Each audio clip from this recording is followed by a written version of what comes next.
You can have an adventure in a faraway land. You can learn about the tuba in a marching plan.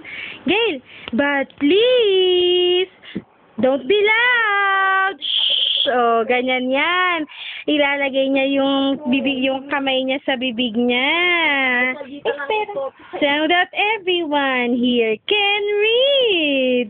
You will be proud. Para makita niyo siya. When you take a book home from the library. But please, don't be loud.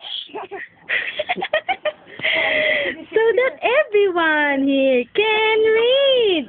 Gail, you can have an adventure in a faraway land. You can learn about the tuba in a marching plan. But please, don't be loud. Shh, so that everyone here can read. Oh, talino niyan eh. June is patting. Quincy is patting. Raise your arms as high as you can. Galing, nauuna pa yan eh. Adios na. Adios. Adios. Ayaw niya mag-adios. Te quiero. Adios na. Mwah.